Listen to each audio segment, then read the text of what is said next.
Daniel estava falando, porque as leituras que eu tenho feito tratam da questão do desenvolvimento basicamente como a estratégia de inserção internacional.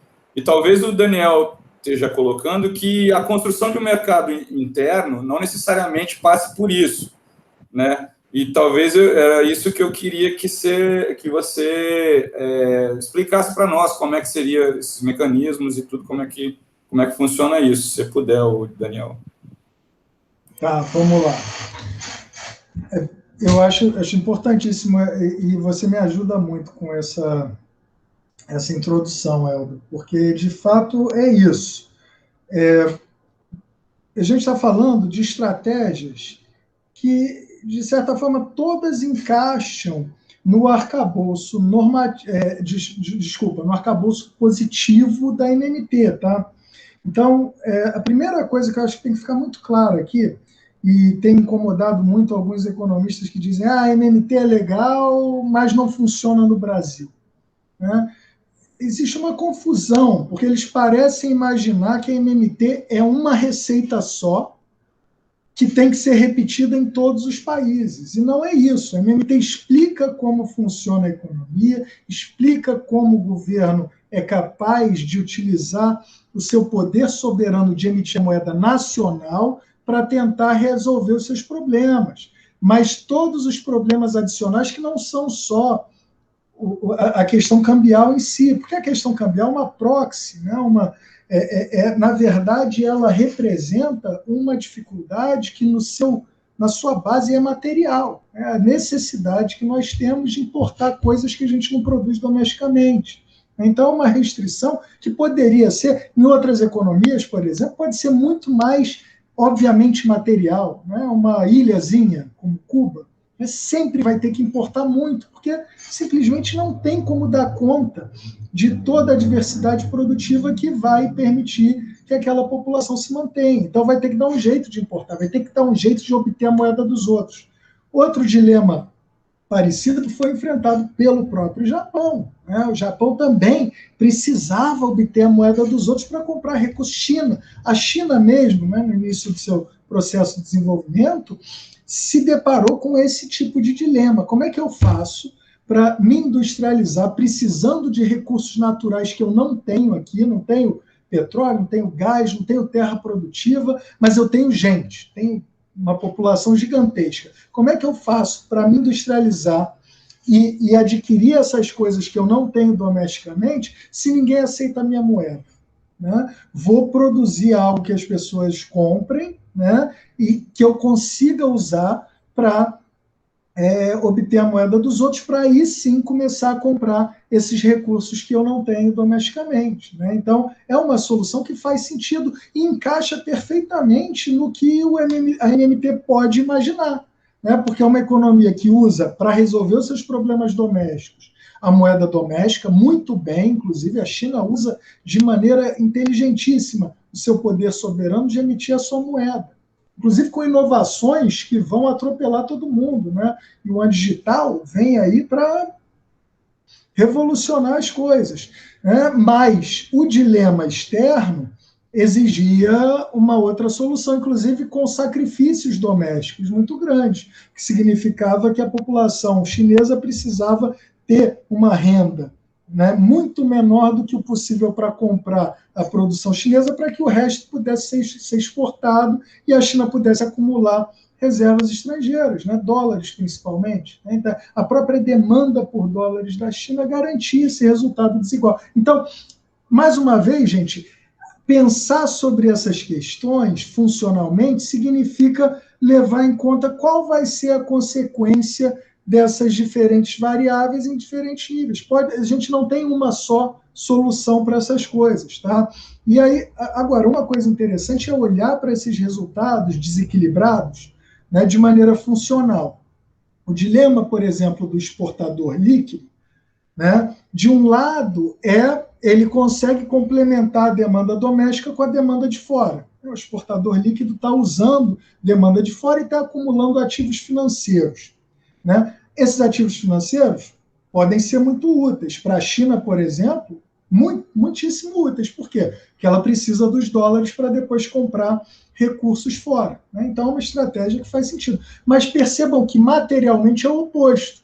Né? Porque materialmente o que a gente tem disponível para a economia doméstica é a produção doméstica, menos as exportações, mais as importações. É o inverso. Né? A gente, na verdade, tem que tratar importações como complementos ao que a gente pode consumir domesticamente.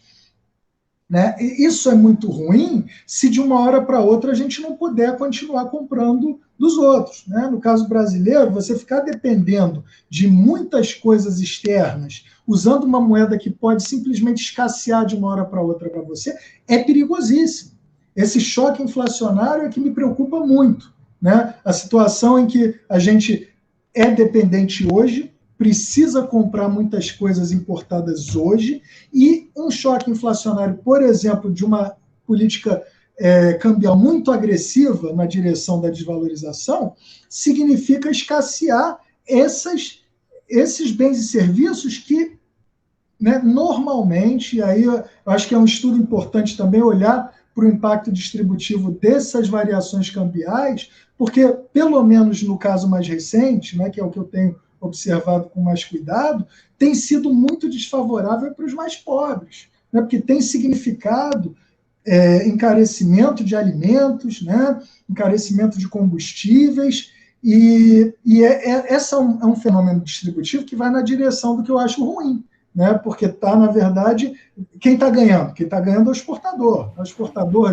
de commodity, se o preço em real, né, fica muito maior, o preço em dólar é dado, aliás, a gente nem exporta mais, não recebe mais dólar, mas o cara ganha mais, tem mais demanda em real, então fica mais rico. Mas isso está ficando com o produtor só, com o empresário.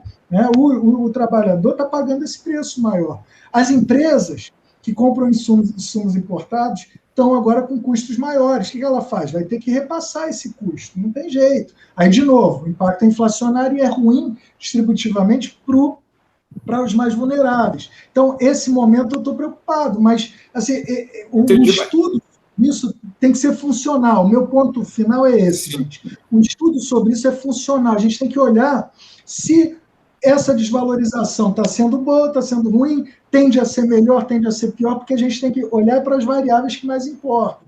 Nesse sentido, o câmbio, o juro, não são variáveis objetivamente associadas a bem-estar. Elas são ferramentas para a gente.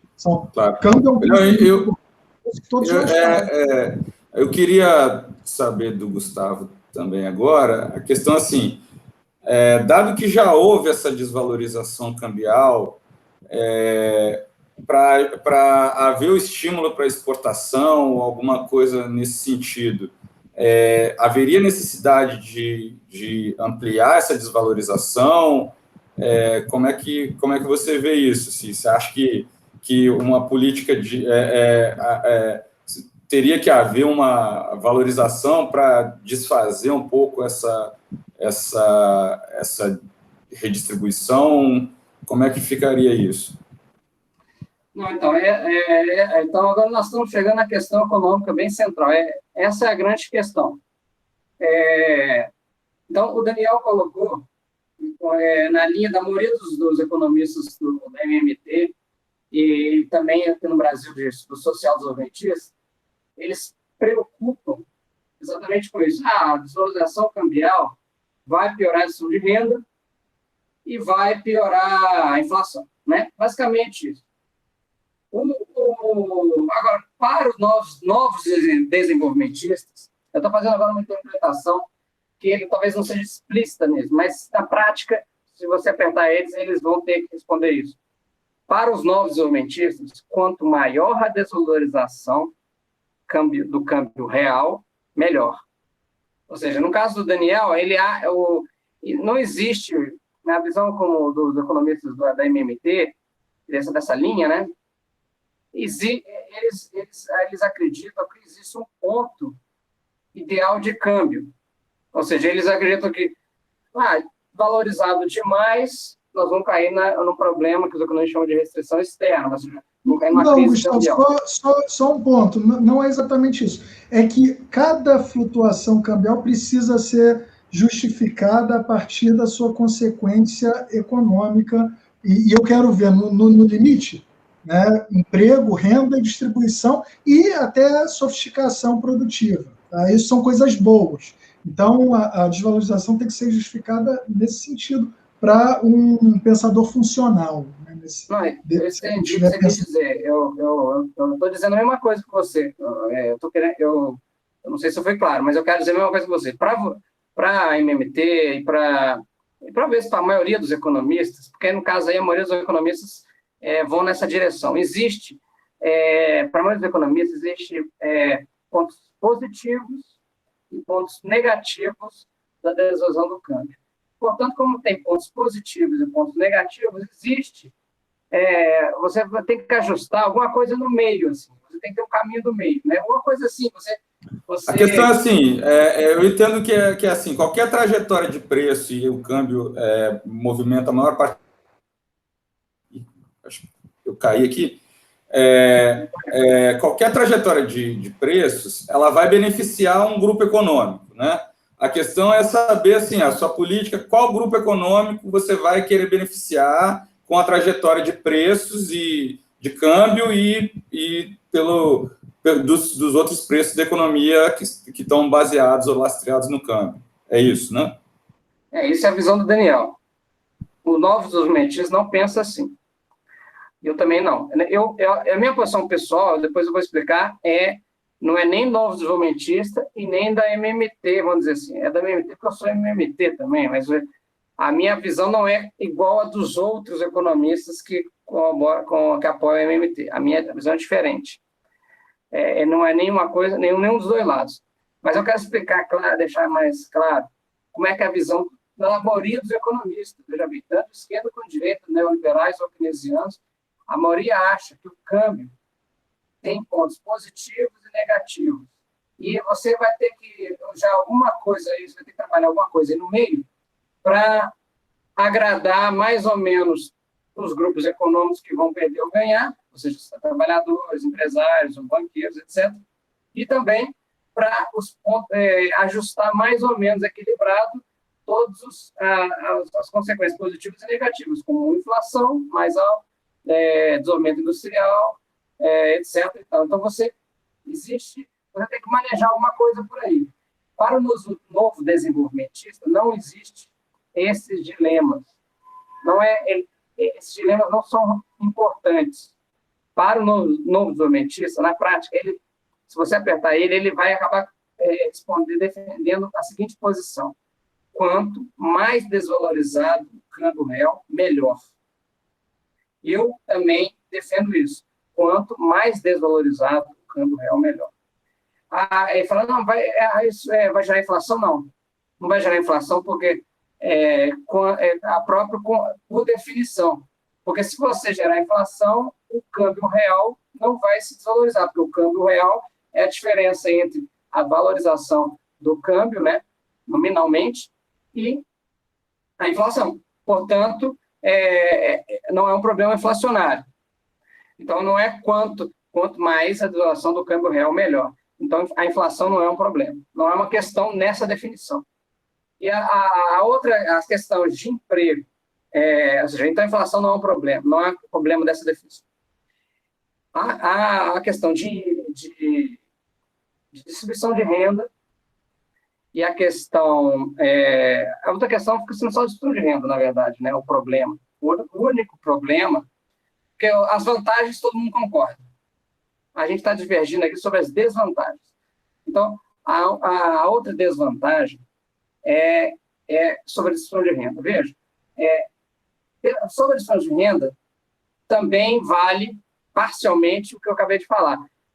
Para a distribuição de renda, o que vale, o impacto negativo do câmbio está associado ao impacto sobre a inflação, em grande medida. Porque se você tiver uma inflação grande, vai ter uma perda maior de salários. Se você está falando de desvalorização do câmbio real, aí nós estamos considerando aqui uma inflação reduzida em relação à desvalorização nominal. Então, o impacto na cambial nominal se você considerar que pode gerar um impacto inflacionário, é bem maior do que uma desvalorização real no câmbio.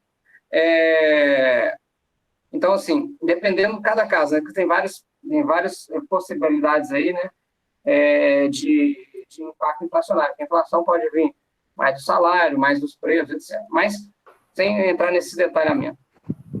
Então, o que nós estamos falando? Eu estou falando o seguinte, na minha visão, o impacto na distribuição de renda é pífio perto das vantagens de aumento de renda. Não é distribuição de renda, aumento de renda. Porque se você tá fazendo uma política de campo bem desvalorizado, associada a uma política de expansão dos gastos públicos bem robusta, você vai estar crescendo a renda a patamares anuais muito maiores do que o impacto puramente da distribuição de renda. Porque se eu mexer 5% da distribuição de renda, já é uma grande mexida. Mas eu posso estar crescendo o salário 10% ao ano, como a China cresceu durante 40 anos.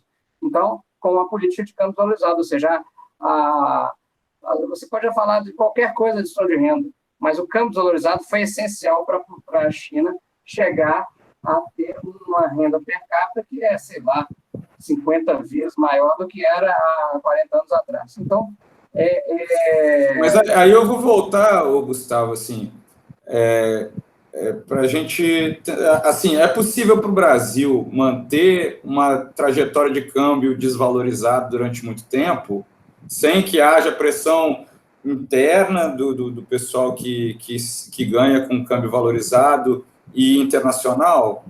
Como é que você vê isso? Como eu disse,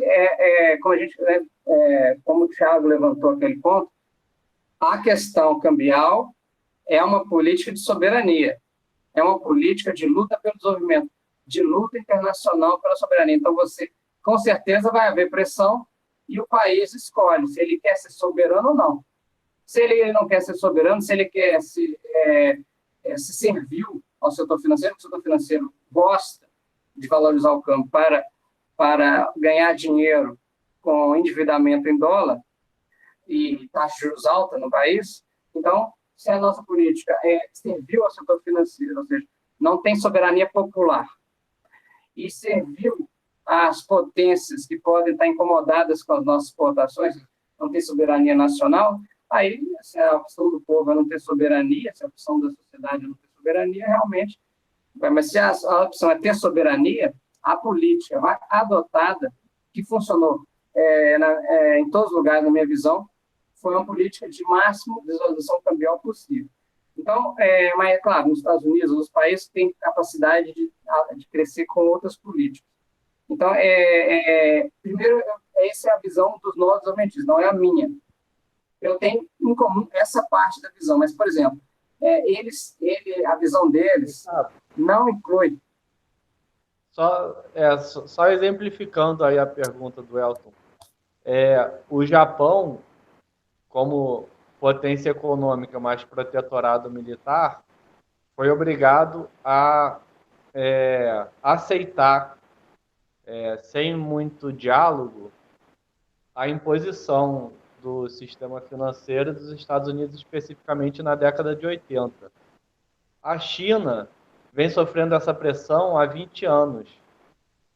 Só que eles aceitaram negociar, inclusive olhando, de certa forma, o aspecto do equilíbrio do sistema internacional, do mercado internacional, como eles estão ganhando, como a China está ganhando, a China não quer desestruturar o sistema internacional, nem na via do comércio, nem no equilíbrio de preços.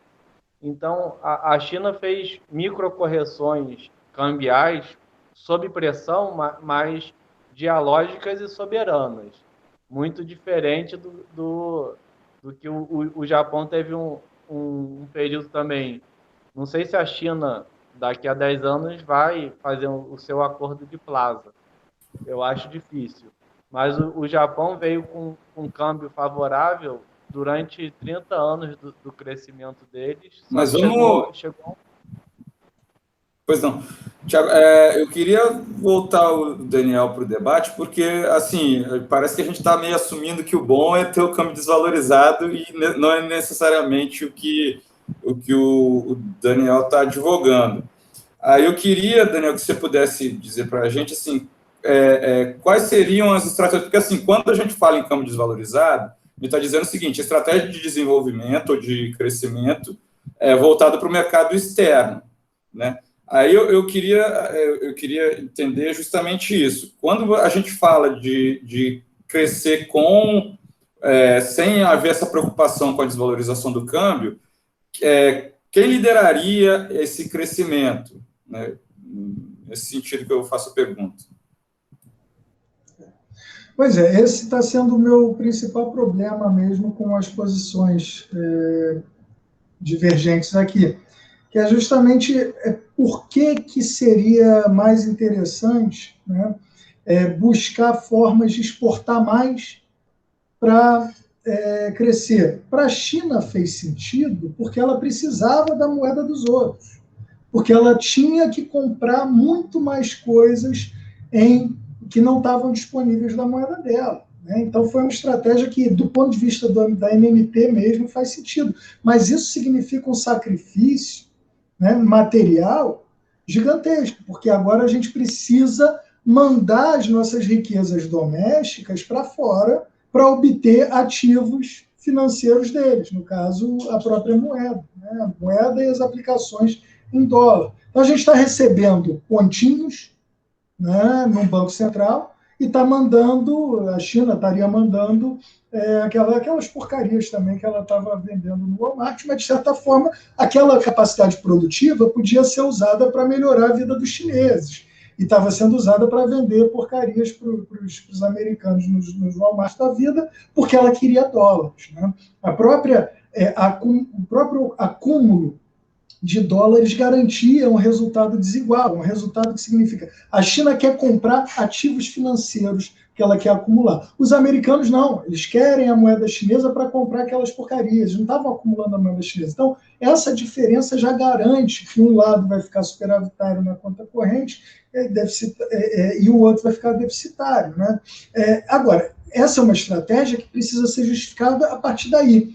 Eu não enxergo tanto essa necessidade de aumentar, de crescer, puxado pelas exportações, para o nosso caso, até porque a gente, de novo, precisa oferecer uma fundamentação funcional disso. Por que a exportação é melhor do que estimular? Né? E aí, respondendo a você, eu proponho que a gente use o Estado como promotor, primeiro, do nosso crescimento, porque ele pode, né? Porque promover o crescimento doméstico significa gastar mais em reais, e o Estado brasileiro pode fazer isso. E isso acaba estimulando o próprio desenvolvimento puxado por outros gastos privados, porque o investimento vai atrás. Não dá para esperar o contrário. Por quê? Porque o investidor privado não está interessado em ajudar a economia a crescer. Então, o gasto dele vai só na direção da oportunidade de ganho. Se a economia está estagnada, ninguém vai investir. Né? Você pode jogar o juro lá embaixo, como a gente, inclusive, está tentando fazer, né? O Banco Central. Inclusive, esse é outro lado do debate, faz sentido deixar o juro tão baixo? Né? Do ponto de vista do estímulo ao investimento, não tem feito, porque o que vai puxar o investimento de novo no Brasil é a oportunidade de vender, que vem com o aumento da demanda efetiva. Né? Então, o primeiro vem o Estado coloca mais dinheiro na economia, as pessoas começam a poder ganhar mais, isso estimula o emprego, estimula o investimento e efeito multiplicador sobre o consumo garante a retomada da demanda doméstica. Um outro ponto interessante disso é que a gente pode também direcionar gastos no desenvolvimento da indústria brasileira que mais facilmente atende às demandas domésticas. Porque se a gente ficar dependente das exportações, o que acaba acontecendo é que a minha indústria, primeiro, é questionável se a indústria de fato reage a esse incentivo à exportação pelo lado da desvalorização cambial. Mas vamos supor que reaja. Ela vai se desenvolver na direção de onde? Na direção do que satisfaz a demanda externa. Porque o exportador, né, que está reagindo a esse aumento nas exportações, vai querer agradar a demanda dos outros. Isso não necessariamente é o que nos ajuda a substituir importações, por exemplo, produzindo para o mercado doméstico, que é o que a gente quer. Porque, no final das contas... Só para assim, esclarecer uma coisa que veio na minha cabeça agora. O Estado gastar mais em moeda nacional não pode gerar uma pressão para importar produto e, nesse sentido, a gente gerar também desequilíbrio em balança comercial? Como é que a teoria veria isso, né? Essa é uma manifestação da pressão inflacionária que, na verdade, assim, quando a gente fala do limite inflacionário do pleno emprego, ele é uma simplificação do que acontece no mundo real. Porque no mundo real você lida com gargalos de oferta o tempo todo, né? Então, na medida em que a renda vai aumentando e a gente precisa expandir também o produto, vários setores já começam a sofrer pressões inflacionárias porque a oferta está com dificuldade de acompanhar esse estímulo de demanda. Uma dessas ofertas é a oferta de moeda estrangeira, até porque a oferta não existe a possibilidade de produzir mais moeda estrangeira domesticamente, né? Então, o que vai determinar essa oferta é o resultado comercial, né? Na verdade, o resultado na conta corrente e o resultado nas transações financeiras, né? Na conta financeira de capital. Aliás, esse é um outro ponto importantíssimo, que a gente precisa identificar, né, as origens das variações cambiais, né? Porque o que você está identificando muito bem é a variação cambial associada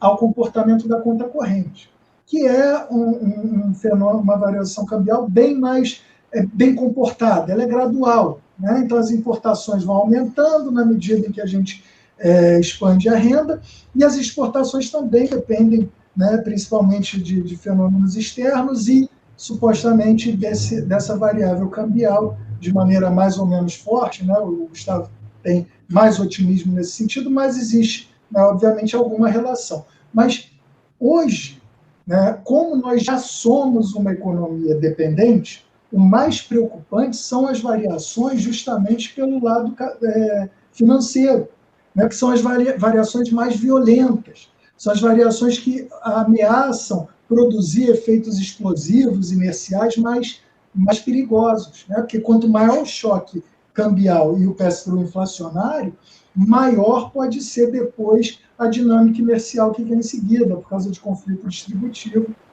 e mecanismos de correção. Então, uma economia dependente se torna refém mesmo desses capitais especulativos. E até por isso que eu defendo que a gente use essa política industrial que pode ser feita domesticamente com o gasto público para reduzir essa fragilidade, né? Então, é interessante, na verdade, fazer e dar estímulos. Por exemplo, você poderia comprar diretamente de produtores domésticos, mesmo que eles sejam menos competitivos, né? Porque o Estado pode escolher de quem comprar se ele quiser e determinar, ele paga o preço que ele quiser, né? Então, a gente teria essa ferramenta se tivesse liberdade. A gente tentou fazer isso, inclusive, com a indústria naval brasileira, né? Durante os anos anteriores, você escolhia comprar de estaleiros brasileiros que eram muitíssimo menos competitivos que os japoneses, né? Por quê? Porque a gente queria desenvolver aquela indústria. Para quê? Para deixar de ser tão dependente,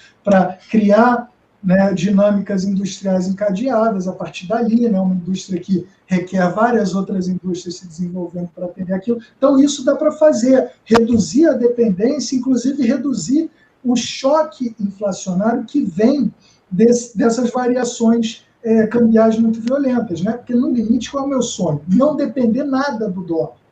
Se eu produzir tudo domesticamente que eu preciso, eu não preciso nem me preocupar com o câmbio, né? Do ponto de vista distributivo, porque ele não precisa afetar os preços domésticos. Tudo está sendo produzido e vendido em real, mas hoje o impacto é muito forte. Tá? Agora, Gustavo, eu queria te perguntar o seguinte, talvez seja o que você quer falar.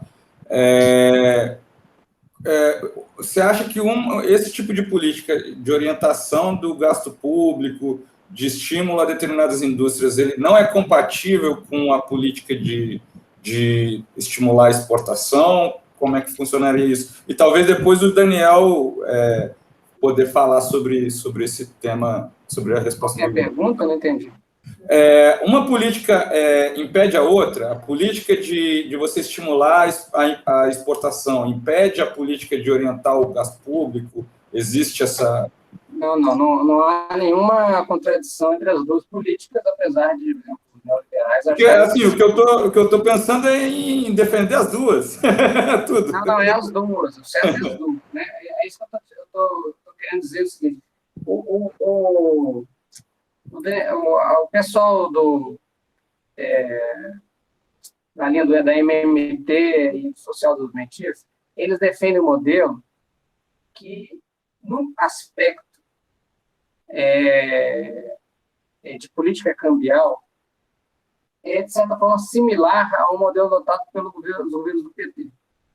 E os novos desenvolvimentistas defendem uma política que é similar à política adotada no México nas últimas décadas, que o México adotou uma política de máxima desvalorização cambial e de máximo achatamento dos salários no México em dólares. Então, eu acho que o caso paradigmático da política novo desenvolvimentista é o Japão. No caso paradigmático da talvez versão... Deixa eu tentar mudar a pergunta, depois não. Porque eu disse que não, eu já respondi. Eu disse que não há nenhuma contradição. Uhum. Mas nesses dois casos, tanto no Brasil quanto no México, eles não foram feitas as duas políticas com um grande empenho.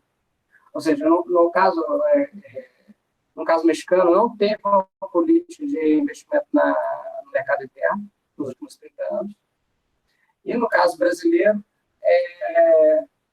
teve o crescimento do mercado interno, estimular o crescimento do mercado interno, ainda que usando pouca política fiscal, como a gente defende, né? Como eu, o Daniel, a MMT defende, mas foi uma política de estímulo ao mercado interno que ele adotou. E nenhum dos dois casos deu certo.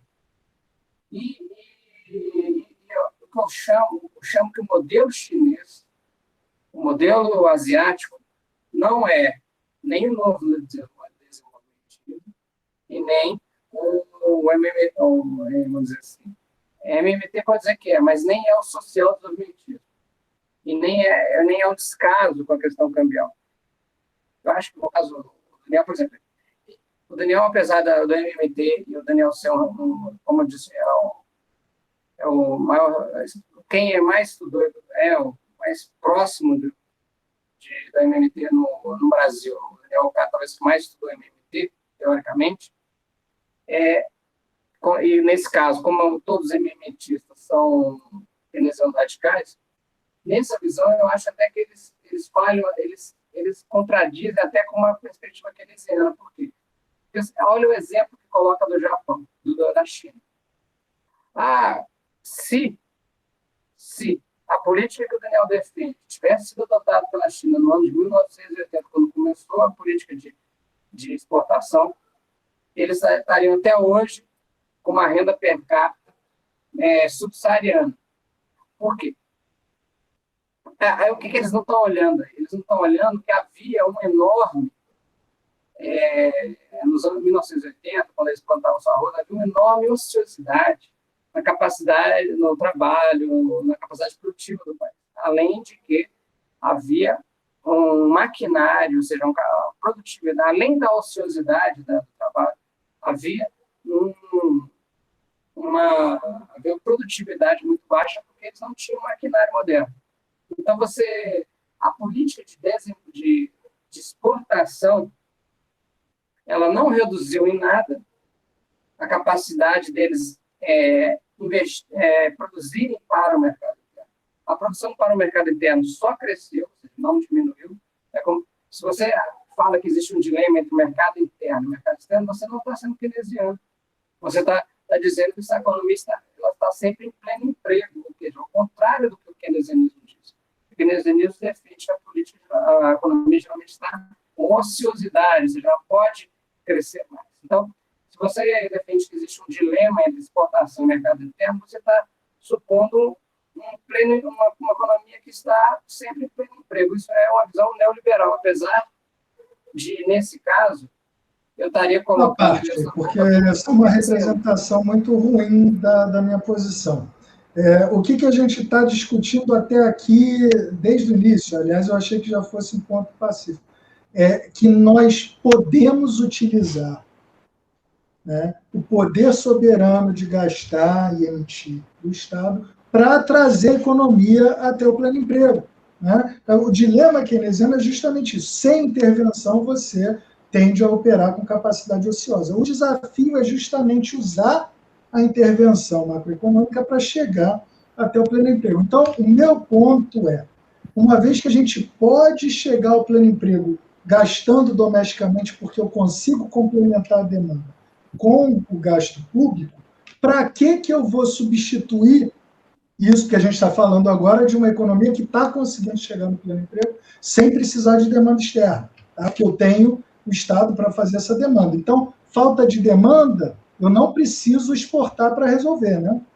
Falta de demanda eu resolvo com gasto público. Mas deixa eu... Então, não, só para terminar, para que então que eu vou abrir mão de parte do produto que eu tenho disponível para satisfazer os bens, as necessidades da minha população, para complementar a demanda via exportação?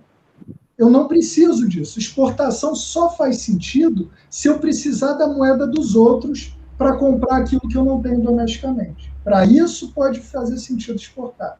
Por isso que eu falei que para o Japão fez sentido, para a China fez sentido, eu não enxergo esse sentido todo no caso brasileiro, principalmente como estratégia. Eu já reconheci que hoje a gente precisa da moeda dos outros, mas o impacto da gente abrir mão de expandir via gasto público, né? E aí bater no limite externo vai ser a desvalorização de qualquer jeito do seu fenômeno cambial. Nos dois casos, a gente vai acabar tendo que lidar, a consequência ruim é a própria desvalorização, se eu estiver batendo na minha restrição externa, porque as importações estão subindo muito. Então, por que eu vou antecipar esse problema para hoje, para exportar mais, tentando resolver o problema de amanhã? O problema já existe, né? E aí a gente resolve isso com política industrial, fomentando. Então, só para representar, para a gente ter uma representação legal do que eu falei. Não estou dizendo que beleza. resolve sozinho. É importante deixar isso claro, porque, assim, eu não sei se eu vou dar um cavalo de pau no debate, mas, para mim, assim, era uma coisa que eu mais cedo eu tentei inserir, que é assim, quais são os atores que vão cuidar disso? Porque, vamos colocar assim, hoje a gente tem, basicamente, dois tipos de estrutura de propriedade, né? A propriedade privada e a propriedade estatal.